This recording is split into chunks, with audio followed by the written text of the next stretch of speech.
Hi friends, mother earth ಚಾನಲ್ಗೆ ಮತ್ತೊಮ್ಮೆ ಸ್ವಾಗತ.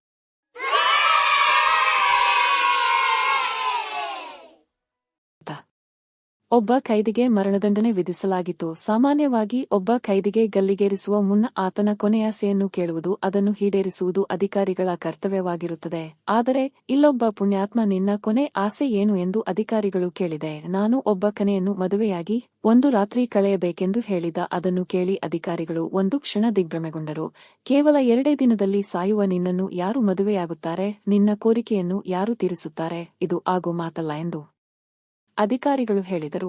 ಆಗ ಆ ಖೈದಿ, ಸರ್, ಇವತ್ತು ನನ್ನ ಜೀವನದ ಕೊನೆಯ ರಾತ್ರಿ, ಹಾಗಾಗಿ ಇದೊಂದು ಬೇಡಿಕೆಯನ್ನು ನಡೆಸಿಕೊಡಿ ಎಂದು ಒತ್ತಾಯ ಮಾಡಿದ. ಅವನ ಮಾತಿಗೆ ಅಧಿಕಾರಿಗಳು ಒಪ್ಪುತ್ತಾರ? ಒಂದು ವೇಳೆ ಅವರು ಒಪ್ಪಿದರೆ ಅವನನ್ನು ಮದುವೆಯಾಗುವ ಪುಣ್ಯಾತ್ಯಾರು? ಅಷ್ಟಕ್ಕೂ ಆ ಖೈದಿಯ ಹಿನ್ನೆಲೆ ಏನು? ಸಾಯೋ ಹೊತ್ತಲ್ಲಿ ಆತನಿಗೆ ಮದುವೆ ಬಯಕೆ ಯಾಕೆ ಬಂತು? ಎಲ್ಲವನ್ನೂ ಈ ವಿಡಿಯೋದಲ್ಲಿ ನೋಡೋಣ. ಎಲ್ಲೂ ಸ್ಕಿಪ್ ಮಾಡದೆ ನೋಡಿ, ಹಾಗೆ ಒಂದೇ ಒಂದು ಲೈಕ್ ಕೊಟ್ಟು ಬೆಂಬಲಿಸಿ. ನನ್ನ ಹೆಸರು ಕೋಮಲ. ನಾನು 40 ವರ್ಷದ ಮಹಿಳಾ ಇನ್ಸ್ಪೆಕ್ಟರ್. ವರ್ಷಗಳ ಹಿಂದೆ ನಾನು ಖಾಕಿ ತೊಟ್ಟೆ. ನನ್ನ ಈ ಜೀವನ ನ್ಯಾಯಾಲಯಗಳು, ಪೊಲೀಸ್ ಸ್ಟೇಷನ್ಗಳು ಮತ್ತು ಜೈಲಿನ ಗೋಡೆಗಳ ನಡುವೆ ಹೆಚ್ಚಾಗಿ ಕಳೆದು ಹೋಯಿತು. ನಾನು ಅನೇಕ ಅಪರಾಧಿಗಳು ಬಂದು ಹೋಗುವುದನ್ನು ನೋಡಿದ್ದೇನೆ. ಕೆಲವರು ಅಮಾಯಕರಂತೆ ಕಾಣುತ್ತಾರೆ, ಕೆಲವರು ಕ್ರೂರಿಗಳಂತೆ ಕಾಣುತ್ತಾರೆ. ಆದರೆ ಖೈದಿ ನಂಬರ್ 917 ಅವನು ಸಾಮಾನ್ಯ ಖೈದಿಯಂತೆ ಕಾಣುತ್ತಿರಲಿಲ್ಲ. ಅವನ ಕಣ್ಣಲ್ಲಿ ಯಾವುದೋ ಒಂದು ಬೆಂಕಿ ಇತ್ತು. ನಿರಾಶೆ ಎದ್ದು ಕಾಣುತ್ತಿತ್ತು. ಯಾವಾಗಲೂ ಯಾವುದೋ ಪ್ರಪಂಚದಲ್ಲಿ ಕಳೆದು ಹೋಗಿ ನಿರುತ್ಸಾಹದಿಂದ ಇರುತ್ತಿದ್ದ ನನಗೆ ಅತ್ಯಂತ ಬಾಧಿಸುತ್ತಿದ್ದ ವಿಷಯವೆಂದರೆ, ಅವನಿಗೆ ಕೇವಲ 20 ವರ್ಷ. ನನ್ನ ಮಗನ ವಯಸ್ಸಿನವನು, ಜಗತ್ತನ್ನು ಸರಿಯಾಗಿ ನೋಡಿರದವನು. ಅವನ ಮೇಲೆ ಅತ್ಯಂತ ಪ್ರೀತಿ ವಾತ್ಸಲ್ಯವಿದ್ದರೂ ಸಹ ಅದನ್ನು ತೋರಿಸುವ ಪ್ರಯತ್ನ ನಾನು ಮಾಡುವಂತಿರಲಿಲ್ಲ. ಯಾಕಂದರೆ ಜೈಲಿನ ನಿಯಮಗಳು ಕಠಿಣವಾಗಿದ್ದವು. ಇಲ್ಲಿ ಖೈದಿಗಳೊಂದಿಗೆ ಹತ್ತಿರವಾಗುವುದು ಅಥವಾ ಅವರಿಗೆ ಸಹಾನುಭೂತಿ ತೋರಿಸುವುದು ನಿಷೇಧವಾಗಿತ್ತು. ಹೀಗಿರುವಾಗ ಒಂದು ದಿನ ನನಗೆ 2 ದಿನಗಳ ನಂತರ ಖೈದಿ ಸಂಖ್ಯೆ 917 ಜೀವನ್ ಅನ್ನುವ ವ್ಯಕ್ತಿಗೆ ಮರಣದಂಡನೆ ನೀಡಲಾಗುತ್ತಿದೆ. ಆತನಿಗೆ ಕೊನೆಯ ಆಸೆ ಏನಾದರೂ ಇದ್ದರೆ ಅದನ್ನು ಪೂರೈಸಿ ಎಂದು ನನಗೆ ಆದೇಶ ಬಂದಿತು. ಅದನ್ನು ಓದಿದಾಗ ತುಂಬಾ ಸಂಕಟವಾಗಿ ನನ್ನ ಹೃದಯವನ್ನು ಹಿಂದಿದಂತಾಯಿತು. ಇಷ್ಟು ಚಿಕ್ಕ ವಯಸ್ಸಿನಲ್ಲಿ ಈ ಪ್ರಪಂಚವನ್ನು ಬಿಟ್ಟು ಹೋಗುತ್ತಿದ್ದಾನಲ್ಲ ಎಂದು ತುಂಬಾ ಸಂಕಟಪಟ್ಟೆ. ಆದರೆ ನಾನು ಏನೂ ಮಾಡುವಂತಿರಲಿಲ್ಲ. ನನ್ನ ಕರ್ತವ್ಯವನ್ನು ನಾನು ಪೂರೈಸಲೇಬೇಕಾಗಿತ್ತು. ಆನಂತರ ಜೀವನ್ ಮನೆಯವರಿಗೆ ಸಂದೇಶ ಕಳುಹಿಸಿದೆ. ಮರುಕ್ಷಣವೇ ನಾನು ಜೀವನ್ ಬಳಿಗೆ ಹೋಗಿ ಮೊದಲ ಬಾರಿಗೆ ಅವನಿಗೆ ಮಾತನಾಡಿಸಿದೆ. ಜೀವನ್, ನಿನಗೆ ನಾಳಿದ್ದು ಗಲ್ಲಿಗೇರಿಸುತ್ತಿದ್ದಾರೆ. ಯಾವುದಾದರೂ ಕೊನೆಯ ಇಚ್ಛೆ ಇದ್ದರೆ ಹೇಳು. ನಿನ್ನ ಇಚ್ಛೆಯನ್ನು ಪೂರೈಸಲು ನಾವು ಪ್ರಯತ್ನ ಮಾಡುತ್ತೇವೆ ಎಂದೆ. ಜೀವನ್ ನನ್ನ ಕಡೆ ನೋಡಿ, ಮೇಡಮ್, ನನ್ನದೊಂದು ಕೊನೆಯ ಇಚ್ಛೆ ಇದೆ. ನೀವು ಅದನ್ನು ಪೂರೈಸುತ್ತೀರೆ ಎಂದು ನನಗೆ ಪ್ರಮಾಣ ಮಾಡಿ ಎಂದ. ಇವನು ಕೇಳಿದರೆ ಏನು ಕೇಳಬಹುದು? ತಂದೆ, ತಾಯಿ, ಸ್ನೇಹಿತರು, ಪ್ರೀತಿಸಿದ ಹುಡುಗಿಯನ್ನು ನೋಡೋದು ಅಥವಾ ಯಾವುದಾದರೂ ಊಟ ಕೇಳಬಹುದು ಎಂದು ಯೋಚಿಸಿ ನಾನು ಅವನಿಗೆ ಭರವಸೆ ಕೊಟ್ಟೆ. ಆಗವನು, ನಾನೊಂದು ಕನೆಯನ್ನು ಮದುವೆಯಾಗಬೇಕು, ಆಕೆಯ ಜೊತೆ ಒಂದು ರಾತ್ರಿಯನ್ನು ಕಳೆಯಬೇಕು. ನೀವು ಪ್ರಮಾಣ ಮಾಡಿದ್ದೀರಿ, ನನ್ನ ಕೋರಿಕೆಯನ್ನು ಈಡೇರಿಸಿ ಎಂದ. ಆ ಮಾತನ್ನು ಕೇಳಿ ನನಗೆ ಬರಸಿಡಿಲು ಬಡಿದಂತಾಯಿತು. ಅದರ ಜೊತೆಗೆ ಕಳ್ಳನಿಗೆ ನಂಬಿದ್ರೂ ಮಳ್ಳನಿಗೆ ನಂಬಬಾರದು ಎನ್ನುವ ಗಾದೆ ನೆನಪಾಯಿತು.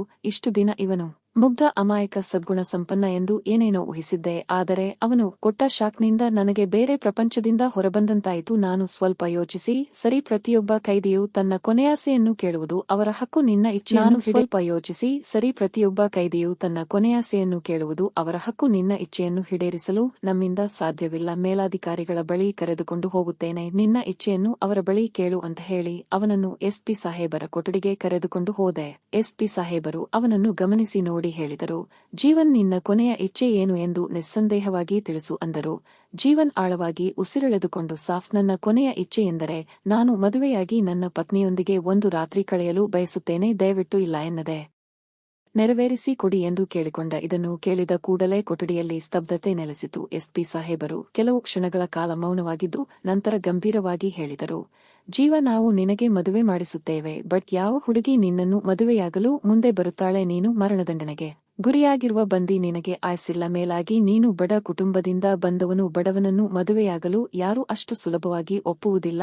ನಿನ್ನ ಜೀವನದ ಕೊನೆಯ ಅವಕಾಶವನ್ನು ವ್ಯರ್ಥ ಮಾಡಿಕೊಳ್ಳದೆ ಇತರ ಇಚ್ಛೆ ಇದ್ದರೆ ಹೇಳು. ಅಂದರೆ ತಿನ್ನುವ, ಕುಡಿಯುವ ಅಥವಾ ಯಾರಾದರೂ ವಿಶೇಷ ವ್ಯಕ್ತಿಯನ್ನು ಭೇಟಿಯಾಗಲು ಬಯಸುತ್ತೀಯ? ಹೇಳು ಎಂದು ಗಂಭೀರವಾಗಿ ಕೇಳಿದರು.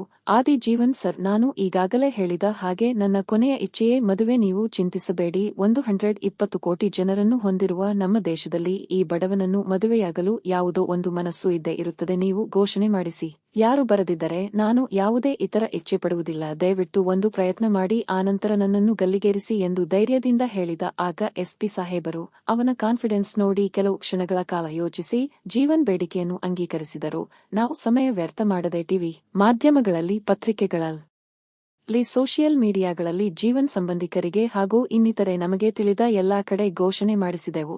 ಘೋಷಣೆ ತಿಳಿದ ಮೇಲೆ ಜೀವನ್ ಅಮ್ಮ ಬಂದು ಮಗನೇ ಏನು ಯೋಚಿಸಬೇಡ, ಭಗವಂತ ನಿನ್ನನ್ನು ಮರಣದಂಡನೆಯಿಂದ ಕಾಪಾಡುತ್ತಾನೆ, ಧೈರ್ಯದಿಂದ ಇರು ಎಂದು ಸಮಾಧಾನ ಮಾಡಿ ಹೋದರು. ಇದು ನಮಗೆಲ್ಲ ತಮಾಷೆಯಂತೆ ಕಾಣುತ್ತಿತ್ತು. ಇನ್ನೊಂದು ದಿನದಲ್ಲಿ ಸಾಯುವ ಮಗನಿಗೆ ಅವನ ಅಮ್ಮ ಸಮಾಧಾನ ಮಾಡುವುದೇನು, ಜೀವನ್ ಮದುವೆಗೆ ನಾವು ಹುಡುಗಿ ಹುಡುಕೋದೇನು, ಎಲ್ಲವೂ ಗೊಂದಲಮಯವಾಗಿತ್ತು. ಆ ದಿನ ಕಳೆದ ನಂತರ ಮರುದಿನ ಸಂಜೆ ಆಗುತ್ತಾ ಬಂತು. ಯಾರೊಬ್ಬರು ಜೀವನನ್ನು ಮದುವೆಯಾಗಲು ಮುಂದೆ ಬಾರದಿದ್ದಾಗ ಜೀವನ್ ಕೊನೆ ಆಸೆ ಇತ್ಯರ್ಥವಾಗುವುದಿಲ್ಲವೆಂದು ನಾವೆಲ್ಲರೂ ಅಂದುಕೊಂಡೆವು. ಆದರೆ ಸುಮಾರು 6 ಗಂಟೆ ಸಮಯದಲ್ಲಿ ಒಬ್ಬ ಪೇದೆ ನನ್ನ ಬಳಿ ಓಡಿ ಬಂದು, ಮೇಡಂ, ಜೈಲಿನ ಮೇನ್ ಗೇಟ್ ಬಳಿ ಒಬ್ಬ ಹುಡುಗಿ ಆ ಕೈದಿಯನ್ನು ಮದುವೆ ಆಗ್ತೀನಿ ಅಂತ ಹೇಳಿ ಬಂದು ನಿಂತಿದ್ದಾಳೆ ಎಂದರು. ನನಗೆ ಅಚ್ಚರಿಯಾಗಿ ಎಸ್ಪಿ ಸಾಹೇಬರನ್ನು ಕರೆದುಕೊಂಡು ಹೊರಗೆ ಹೋದೆ. ಒಬ್ಬ 18 ವರ್ಷದ ಯುವತಿ ಮದುವೆಗಾಗಿ ಅಲಂಕರಿಸಿಕೊಂಡು ಮುಖ ಕಾಣದ ಹಾಗೆ ಹೂವನ್ನು ಮುಚ್ಚಿಕೊಂಡು ತಂದೆಯ ಜೊತೆ ನಿಂತಿದ್ದಳು.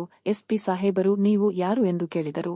ಆಗ ಹುಡುಗಿಯ ತಂದೆ ಇವಳು ನನ್ನ ಮಗಳು, ಮರಣದಂಡನೆಗೆ ಗುರಿಯಾದವನನ್ನು ಮದುವೆಯಾಗಲು ಬಯಸಿದರು, ಸುತ್ತಿದ್ದಾಳೆ ಎಂದರು. ಆ ಮಾತು ಕೇಳಿ ನಾವೆಲ್ಲರೂ ಸ್ತಬ್ಧರಾದೆವು. ಹುಡುಗಿಯ ತಂದೆ ಮಾತನ್ನು ಮುಂದುವರಿಸುತ್ತಾ, ಮಗಳೇ, ಭವಿಷ್ಯವೇ ಇಲ್ಲದಿರು, ಅವನನ್ನು ಮದುವೆಯಾಗಿ ನಿನ್ನ ಜೀವನವನ್ನು ಹಾಳು ಮಾಡ್ಕೋಬೇಡ ಎಂದು ನೆನ್ನೆಯಿಂದ ಇವಳಿಗೆ ಹೇಳುತ್ತಿದ್ದೇನೆ. ಆದರೆ ಇವಳು ನನ್ನ ಮಾತು ಕೇಳದೆ ಹಠ ಮಾಡುತ್ತಿದ್ದಾಳೆ. ಇವಳ ಹಣೆ ಬರಹ ಇದ್ದಂತಾಗಲಿ, ಇವಳನ್ನು ಅವನಿಗೆ ಕೊಟ್ಟು ಮದುವೆ ಮಾಡಿಸಿ ಸ್ವಾಮಿ ಅಂತ ಹೇಳಿ ಅವರು ಹೊರಟು ಹೋದರು. ನಮಗೆ ಇದನ್ನೆಲ್ಲ ನಂಬಲು ಸ್ವಲ್ಪ ಸಮಯ ಬೇಕಾಯಿತು. ಆದರೂ ನಾವು ಇದನ್ನು ವಿರೋಧಿಸುವ ಹಕ್ಕನ್ನು ಹೊಂದಿರಲಿಲ್ಲ. ನಮ್ಮ ಕೆಲಸ ಕೇವಲ ಬಂದಿಯ ಕೊನೆಯ ಇಚ್ಛೆಯನ್ನು ಪೂರೈಸುವುದು ಮಾತ್ರವಾಗಿತ್ತು. ಅಂತಿಮವಾಗಿ ಆಕೆಯನ್ನು ಒಳಗೆ ಕರೆದುಕೊಂಡು ಹೋದೆವು. ಜೀವನನ್ನು ಸೆಲ್ನಿಂದ ಹೊರಗೆ ಕರೆದು ತಂದ. ಜೀವನನ್ನು ಸೆಲ್ನಿಂದ ಹೊರಗೆ ಕರೆದು ತಂದು ಕೆಲವು ಫೈಲ್ಗಳ ಮೇಲೆ ಅವರಿಬ್ಬರ ಸಹಿಯನ್ನು ಮಾಡಿಸಿ ಹಾರ ಬದಲಿಸಿ ತಾಳಿ ಕಟ್ಟಿಸಿದೆವು. ಹುಡುಗಿಯ ಮುಖದ ಮೇಲೆ ಮುಚ್ಚಿದ್ದ ಹೂವನ್ನು ತೆಗೆಯೆಂದರೆ ಇದು ನಮ್ಮ ಸಂಪ್ರದಾಯ, ಮೊದಲ ರಾತ್ರಿ ಮುಗಿಯುವವರೆಗೂ ನಾನು ಇದನ್ನು ತೆಗೆಯುವಂತಿಲ್ಲ ಎಂದು ಹೇಳಿದಳು. ಇದು ನಮ್ಮ ಕರ್ತವ್ಯ ಅಂತ ಹೇಳಿ ಆಕೆಯನ್ನು ಬಲವಂತ ಮಾಡಿ ಹೂವನ್ನು ಪಕ್ಕಕ್ಕೆ ಜರುಗಿಸಿ ಆಕೆಯ ಫೋಟೋ ತೆಗೆದೆವು. ಅಷ್ಟರಲ್ಲಿ ಸಮಯ ರಾತ್ರಿ 8 ಗಂಟೆಯ ಸಮೀಪವಾಗುತ್ತಿತ್ತು. ಜೀವನ್ ನಗುತ್ತಾ ನಿಮ್ಮೆಲ್ಲರಿಗೂ ತುಂಬಾ ಧನ್ಯವಾದಗಳು, ನುಡಿದ ಮಾತಿನಂತೆ ನನಗೆ ಮದುವೆ ಮಾಡಿಸಿ ನನ್ನ ಕೊನೆಯಾಸೆಯನ್ನು ತೀರಿಸಿದ್ದೀರಿ ಎಂದು ನಮನಗಳನ್ನು ಸಲ್ಲಿಸಿದ. ಅವನು ಸಂತೋಷವನ್ನು ನೋಡಿ ನಮ್ಮೆಲ್ಲರಿಗೂ ತುಂಬಾ ದುಃಖವಾಯಿತು. ಬೆಳಿಗ್ಗೆಯಾದರೆ ಕಮ್ಮರೆಯಾಗುತ್ತೇನೆ ಎಂಬ ಸತ್ಯ ತಿಳಿದಿದ್ದರು.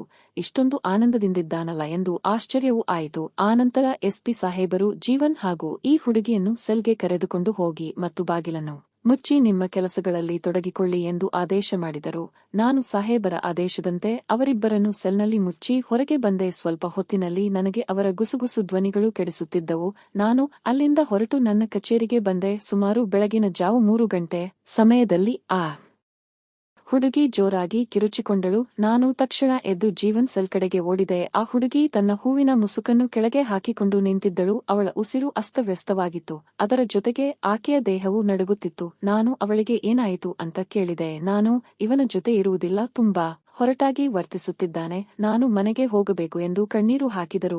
ನೀನೇ ತಾನೇ ಹಠ ಹಿಡಿದು ಮದುವೆಯಾದೆ, ಈಗ ಬುದ್ಧಿ ಬಂತಾ ನಿನಗೆ ಎಂದು ಸ್ವಲ್ಪ ರೇಗಾಡಿ ಬಾಗಿಲು ತೆರೆದು ಹೋಗು ಎಂದು ಕಳಿಸಿಬಿಟ್ಟೆ. ಆನಂತರ ನಾನು ಸೆಲ್ ಬಾಗಿಲಿಗೆ ತಾಳ ಹಾಕಿ ಮತ್ತೆ ಕಚೇರಿಗೆ ಹೋಗಿ ಮಲಗಿಕೊಂಡೆ. ಬೆಳಗಿನ ಜಾವ 6 ಗಂಟೆಗೆ ಎಸ್ಪಿ ಸಾಹೇಬರು ನನ್ನ ಕಚೇರಿಗೆ ಬಂದು ನಮ್ಮ ಮೇಲೆ ಕೋಪದ ಕೆಂಡವಾದರು. ಯಾಕಂದ್ರೆ ನಾನು ಕಳುಹಿಸಿರುವುದು ಹುಡುಗಿಯನ್ನಲ್ಲ, ಕೈದಿಯಾದ ಜೀವನ್ನನ್ನ. ಅವನು ಹುಡುಗಿಯ ವೇಷ ಹಾಕಿಕೊಂಡು ಸೆಲ್ನಿಂದ ಹೊರಟು ಹೋಗಿದ್ದಾನೆ. ನಿದ್ದೆಯ ಮಂಪಲ್ಲಿದ್ದ ನಾನು ಅವನನ್ನು ಸರಿಯಾಗಿ ಗಮನಿಸದೆ ಹೊರಗೆ ಕಳುಹಿಸಿ ಬಿಟ್ಟಿದ್ದೆ. ನಾನು ಓಡೋಗಿ ಜೀವನ್ ಸೆಲ್ನೊಳಗೆ ನೋಡಿದಾಗ ಅವನ ಕೈದಿಯ ಡ್ರೆಸ್ ಹಾಕಿಕೊಂಡು ಮದುವೆಯಾಗಿದ್ದ ಹುಡುಗಿ ಮಲಗಿದ್ದಾಳೆ. ಅದನ್ನು ನೋಡಿ ನನ್ನ ಉಸಿರು ನಿಂತು ಹೋಯಿತು, ಕೈಗಳು ನಡುಗಲಾರಂಭಿಸಿದವು.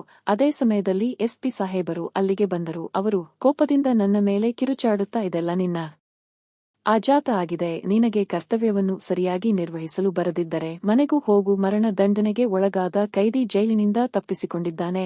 ಉನ್ನತಾಧಿಕಾರಿಗಳಿಗೆ ನಾನು ಏನೆಂದು ಉತ್ತರ ಕೊಡೋದು? ಅವನನ್ನು ತಕ್ಷಣ ಹುಡುಕಿ ಕರೆದು ತನ್ನಿ, ಇಲ್ಲದಿದ್ದರೆ ಎಲ್ಲರನ್ನೂ ಸಸ್ಪೆಂಡ್ ಮಾಡುತ್ತೇನೆ ಎಂದು ಎಸ್ಪಿ ಸಾಹೇಬರು ಕಟ್ಟುನಿಟ್ಟಾಗಿ ಆದೇಶಿಸಿ ಹೋದರು. ಇದೇ ಮೊದಲು ನನಗೆ ಅವಮಾನವಾಗಿದ್ದು, ಜೀವನ್ ಈ ಹುಡುಗಿಯನ್ನು ಬಳಸಿಕೊಂಡು ನನಗೆ ಚಳ್ಳೆಹಣ್ಣು ತಿನ್ನಿಸಿದ್ದಾನೆ ಅನ್ನೋ ಆಕ್ರೋಶ ಉಕ್ಕಿಹರಿಯಿತು. ನಾನು ಕೂಡಲೇ ನನ್ನ ಸಹಚರರಿಗೆ ಜೀವನನ್ನು ಹುಡುಕಲು ಹೇಳಿ ಆ ಹುಡುಗಿಯ ಬಳಿ ಹೋದೆ. ಅವಳ ಮುಖದ ಮೇಲೆ ಯಾವುದೇ ಭಯ ಅಥವಾ ಪಶ್ಚಾತ್ತಾಪ ಇರಲಿಲ್ಲ. ಅದನ್ನು ನೋಡಿ ನಾನು ಇನ್ನಷ್ಟು ಕೋಪಗೊಂಡು ಅವಳ ಕಪಾಳಕ್ಕೆ ಬಾರಿಸಿ, ಜೀವನ್ ಎಲ್ಲಿ ಎಂದು ಕೇಳಿದೆ. ಆಕೆ ಹುಸಿ ಮುನಿಸಿನಿಂದ, ನನ್ನ ಭಾವ ಯಾವ ಅಪರಾಧ ಮಾಡಿಲ್ಲ, ಅವರು ನಿರಪರಾಧಿ, ಅವರು ಮತ್ತೆ ಇಲ್ಲಿಗೆ ಬಂದೇ ಬರುತ್ತಾರೆ ಎಂದು ಹೇಳಿದಳು. ಆಕೆಯ ಮಾತನ್ನು ಕೇಳಿ ನನಗೆ ಆಶ್ಚರ್ಯವಾಯಿತು. ಭಾವ ಅನ್ನುತ್ತಿದ್ದೀಯಾ ಅಂದ್ರೆ ಜೀವನ್ ನಿನಗೆ ಮೊದಲೇ ಗೊತ್ತಿತ್ತಾ ಎಂದು ಕೇಳಿದೆ. ಹಾನ್, ಚೆನ್ನಾಗಿ ಗೊತ್ತು. ಎಲ್ಲವೂ ಸೂತ್ರವಾಗಿ ನಡೆದಿದ್ದರೆ ಅವರು ನನ್ನ ಅಕ್ಕನ ಗಂಡನಾಗುತ್ತಿದ್ದರು, ನನ್ನ ಅಕ್ಕ ಬದುಕಿರುತ್ತಿದ್ದರು, ನನ್ನ ಭಾವನೆಗೆ ಮರಣದಂಡನೆಯಾಗುತ್ತಿರಲಿಲ್ಲ ಅಂದಳು. ಏನಾಯಿತು ಸರಿಯಾಗಿ ಹೇಳು ಅಂತ ಕೇಳ್ದೆ. ಆಗ ಆ ಹುಡುಗಿ ಸರಿಯಾಗಿ ಹೇಳು ಅಂತ ಕೇಳ್ದೆ. ಆಗ ಆ ಹುಡುಗಿ ಜೀವನ್ನ ಚರಿತ್ರೆಯನ್ನು ಹೇಳಲು ಶುರು ಮಾಡಿದಳು. ಜೀವನ್ ನನ್ನ ತಂದೆಯ ತಂಗಿಯ ಮಗ, ಅಂದರೆ ನನ್ನ ಅತ್ತೆಯ ಮಗ. ಓದಿನಲ್ಲಿ ಮುಂದಿದ್ದರು, ಅದರ ಜೊತೆ ಕ್ರಿಕೆಟ್ ಆಟಗಾರ ಆಗಬೇಕು ಅನ್ನೋ ಕನಸನ್ನು ಹೊತ್ತಿದ್ದರು. ನನ್ನ ಅಕ್ಕ ಮತ್ತು ಜೀವನ್ ಚಿಕ್ಕವರಿಂದಲೂ ಜೊತೆಯಲ್ಲೇ ಬೆಳೆದವರು, ಮದುವೆಯಾಗಬೇಕು ಎಂದು ಅಭಿಲಾಷೆ ಹೊಂದಿದ್ದರು. ಅವರ ಇಚ್ಛೆಯಂತೆ ಭಾವನ ಜೊತೆ ನನ್ನ ಅಕ್ಕನ ನಿಶ್ಚಿತಾರ್ಥವಾಗಿತ್ತು. ಕಾಲೇಜಿನಲ್ಲಿ ನನ್ನ ಅಕ್ಕನಿಗೆ ಒಬ್ಬ ರಾಜಕಾರಣಿಯ ಮಗ ಲವ್ ಮಾಡು ಎಂದು ತುಂಬಾ ಕಾಟ ಕೊಡುತ್ತಿದ್ದ. ಅಕ್ಕನ ನಿಶ್ಚಿತಾರ್ಥವಾಗೋಯ್ತು ಎಂಬ ವಿಷಯ ತಿಳಿದು ಅವನು ಮತ್ತಷ್ಟು ಹಿಂಸೆ ಕೊಡಲು ಆರಂಭಿಸಿದ. ಇದರ ಬಗ್ಗೆ ಅಕ್ಕ ಭಾವನೆಗೆ ಹೇಳಿದಾಗ ಅವರು ಹೆಚ್ಚಾಗಿ ಗಮನಹರಿಸದೆ ತಮ್ಮ ಪ್ರಾಕ್ಟೀಸ್ನಲ್ಲಿ ನಿರತರಾಗಿದ್ದರು. ದಿನಗಳು ಸಾಗಿದಂತೆ ಅಕ್ಕನನ್ನು ಕಾಲೇಜಲ್ಲಿ ಮಾತ್ರ ಕಿರುಕುಳ ಕೊಡುತ್ತಿದ್ದ ದುಷ್ಟರು ಬರುತ್ತಾ ಮನೆಗೆ ಬಂದು ದಂಕಿ ಹಾಕಲು ಮುಂದಾದರು. ಇದನ್ನು ಕೇಳಲು ಹೋದ ನನ್ನ ತಂದೆಗೂ ಕೂಡ ಒಡೆದರು. ಅವನ ಮೇಲೆ ಕಂಪ್ಲೇಂಟ್ ಕೊಡಲು ಹೋದರೆ ಪ್ರಸಿದ್ಧ ರಾಜಕಾರಣಿಯ ಮಗ ಎಂದು ಯಾರೂ ಸ್ವೀಕರಿಸುತ್ತಿರಲಿಲ್ಲ, ಬದಲಾಗಿ ನಮಗೆ ಅವಮಾನ ಮಾಡಿ ಕಳಿಸುತ್ತಿದ್ದರು. ಹೀಗಿರುವಾಗ ಒಂದು ರಾತ್ರಿ ಭಾವ ಮನೆಗೆ ಬಂದಿದ್ದರು. ಅವರ ಜೊತೆ ಅಕ್ಕ ಖುಷಿಯಿಂದ ಮಾತಾಡುತ್ತಾ ಕುಳಿತಿದ್ದರು. ನಾನು ಭಾವನೆಗೆ ಕಾಫಿ ಮಾಡುತ್ತಿದ್ದೆ. ಅಪ್ಪ ಇನ್ನು ಮನೆಗೆ ಬಂದಿರಲಿಲ್ಲ. 5-6 ಜನ ದಾಂಡಿಗರು ಏಕಾಏಕಿ ನಮ್ಮ ಮನೆಗೆ ನುಗ್ಗಿ ಅಕ್ಕ ಭಾವನ ಮೇಲೆ ದಾಳಿ ಮಾಡಿ ನನಗೂ ಹೊಡೆಯಲು ಮುಂದಾದರು. ಸ್ವಲ್ಪ ಹೊತ್ತು ಜೋರಾದ ಯುದ್ಧ ನಡೆಯಿತು. ಈ ಹೊಡೆದಾಟದಲ್ಲಿ ರಾಜಕಾರಣಿಯ ಮಗ ನನ್ನ ಅಕ್ಕನನ್ನು ಕೊಂದು ಪರಾರಿಯಾದ ತಕ್ಷಣವೇ ಬಂದ ಪೊಲೀಸರು ನೀನೇ ಹಂತಕನೆಂದು ನನ್ನ ಭಾವನನ್ನು ಅರೆಸ್ಟ್ ಮಾಡಿಕೊಂಡು ಹೋದರು. ಅಲ್ಲಿಂದ ಒಳಗೊಳಗೆ ಏನೇನಾಯಿತು ನಮಗೆ ಗೊತ್ತಿಲ್ಲ. ನ್ಯಾಯಾಲಯ ನನ್ನ ಭಾವನಿಗೆ ಮರಣದಿಂದಲೇ ವಿಧಿಸಿತು. ನನ್ನ ಅಕ್ಕನ ಕೊಂದ ಅಪರಾಧಿಗಳು ಹೊರಗಡೆ ಹಾಯಾಗಿ ತಿರುಗಾಡುತ್ತಿದ್ದಾರೆ. ಅವರ ಪರವಾಗಿ ನ್ಯಾಯ ತಲೆ ಎತ್ತಿದೆ. ನಾವು ಶ್ರೀಮಂತರಾಗಿದ್ದರೆ, ನಮ್ಮಲ್ಲಿ ಶಕ್ತಿ ಇದ್ದರೆ ಬಹುಶಃ ಇದು ನಡೆಯುತ್ತಿರಲಿಲ್ಲ. ಒಂದು ದಿನ ಅತ್ತೆ ಭಾವನನ್ನು ನೋಡಲು ಬಂದಾಗ ಭಾವ ಮುಂದೆ ನಡೆಯುವ ಎಲ್ಲಾ ಘಟನೆಯನ್ನು ಹೇಳಿ ಕಳುಹಿಸಿದರು. ಅತ್ತೆ ಬಂದು ನಮ್ಮ ಬಳಿ ಹೇಳಿದಾಗ ನಾವು ಭಾವನನ್ನು ಕಾಪಾಡಲು ಸಜ್ಜಾದೆವು. ಹೀಗಾಗಿ ನಾನು ಭಾವನನ್ನು ಮದುವೆಯಾದೆ. ನಾವು ಯಾವ ಅಪರಾಧವನ್ನೂ ಮಾಡಿಲ್ಲ ಮೇಡಂ ಎಂದು ಅಳಲು ಮುಂದಾದಳು. ಸರಿ, ಮುಂದೆ ನಡೆಯುವ ಘಟನೆ ಅಂದೆಯಲ್ಲ, ಅದು ಏನು ಅಂತ ಕೇಳ್ದೆ. ಆಗುವಳು, ಅದು ಬಾಯಲ್ಲಿ ಹೇಳುವುದಲ್ಲ, ಕಣ್ಣಲ್ಲಿ ನೋಡೋದು, ಸ್ವಲ್ಪ ತಾಳ್ಮೆಯಿಂದ ಕಾಯಿರಿ ಎಂದು ಗಪ್ಚುಪ್ ಆದರು. ನಿನ್ನ ಭಾವ ಎಲ್ಲಿದ್ದಾನೆ ಹೇಳೆ ಅಂದರು. ಹೇಳುತ್ತಿಲ್ಲ, ಹೆದರಿಸಿದರು. ಹೆದರುತ್ತಿಲ್ಲ. ಕೊನೆಗೆ ನಾನು ತಕ್ಷಣವೇ ಹೊರಟು ಆಗಿ ಸಿಟಿಯಲ್ಲ ಜಾಲಾಡಿಸಲು ಮುಂದಾದೆ. ಅವನಿಗೆ ಗಲ್ಲಿಗೇರಿಸುವ ಸಮಯ ದಾಟುತ್ತಿದೆ. ನನಗೆ ಮೇಲಾಧಿಕಾರಿಗಳಿಂದ ಫೋನ್ ಮೇಲೆ ಫೋನ್ ಬರುತ್ತಿದೆ. ಸಿಟಿಯ ಯಾವ ಮೂಲೆ ಬಿಡದೆ ಹುಡುಕಾಡಿದರು. ಅವನ ಜಾಡು ಸಿಗುತ್ತಿಲ್ಲ. ಸ್ವಲ್ಪ ಸಮಯ ದಾಟಿದ ಮೇಲೆ ವಾಕಿ ಟಾಕಿಯಲ್ಲಿ ಜೀವನ್ ಕೋರ್ಟಿನಲ್ಲಿದ್ದಾನೆ, ಯಾರು ಅವನಿಗಾಗಿ ಪತ್ತೆ ಹಚ್ಚುವ ಅಗತ್ಯವಿಲ್ಲ ಎಂದು ಸಂದೇಶ ಬಂತು. ನಾನು ಕೂಡಲೇ ಅಲ್ಲಿಂದ ಕೋರ್ಟಿಗೆ ಹೋದೆ. ಜೀವನ್ ಕಟಕಟೆಯಲ್ಲಿ ನಿಂತಿದ್ದ ಅವನ ಪರವಾಗಿ ನಗರದ ಒಬ್ಬ ದೊಡ್ಡ ವಕೀಲರು ವಾದ ಮಂಡಿಸುತ್ತಿದ್ದರು. ನಾನು ಆಶ್ಚರ್ಯಳಾಗಿ ವಾದವನ್ನು ನೋಡುತ್ತಾ ನಿಂತೆ. ಒಂದೊಂದೇ ಸತ್ಯಗಳು ಹೊರಬರತೊಡಗಿದವು. ಅಂತಿಮವಾಗಿ ಜೀವನ್ ಯಾವುದೇ ಅಪರಾಧ ಮಾಡಿಲ್ಲ ಎಂದು ಸಾಬೀತಾಯಿತು. ಈ ಅಪರಾಧವನ್ನು ಮಾಡಿರುವ ರಾಜಕಾರಣಿಯ ಮಗನಿಗೆ ಕಲ್ಲು ಶಿಕ್ಷೆಯಾಯಿತು. ಅವನ ಸ್ನೇಹಿತರಿಗೆ 10 ವರ್ಷಗಳ ಕಠಿಣ ಕಾರಾಗೃಹವಾಯಿತು. ಒಟ್ಟಾರೆಯಾಗಿ ನ್ಯಾಯ ಗೆದ್ದು ಜೀವನ್ ಹಣೆಬರಹ ಬದಲಾಯಿತು. ನನಗೆ ಸಂತೋಷವಾಗುತ್ತಿದ್ದರೂ ಸಹ ಅದನ್ನು ತೋರ್ಪಡದೆ ಜೀವನನ್ನೇ ನೋಡುತ್ತಾ ನಿಂತಿದ್ದೆ. ಅವನು ನನ್ನನ್ನು ನೋಡಿ ಬಳಿ ಬಂದು, ಮೇಡನ್, ನಿಮ್ಮ ಸಲುಗೆಯನ್ನು ನಾನು ದುರುಪಯೋಗ ಮಾಡಿಕೊಂಡೆ. ಐ ಆಮ್ ಅಂದ. ನಾನು ಪರವಾಗಿಲ್ಲ, ಆದರೆ ಇಂತಹ ದೊಡ್ಡ ವಕೀಲರು ನಿನ್ನನ್ನು ಕಾಪಾಡಲು ಬಂದಿದ್ದಾದರೂ ಏಕೆ ಎಂದು ಕೇಳ್ದೆ. ಆಗುವವನು, ಎಲ್ಲರೂ ಹಣಕ್ಕಾಗಿ ವಾದಿಸುವುದಿಲ್ಲ, ನ್ಯಾಯಕ್ಕಾಗಿ ವಾದಿಸುವವರು ಇದ್ದಾರೆ ಮೇಡಂ. ಒಂದು ಕಾಲದಲ್ಲಿ ರೋಡ್ ಮೇಲೆ ಆಕ್ಸಿಡೆಂಟ್ ಆಗಿ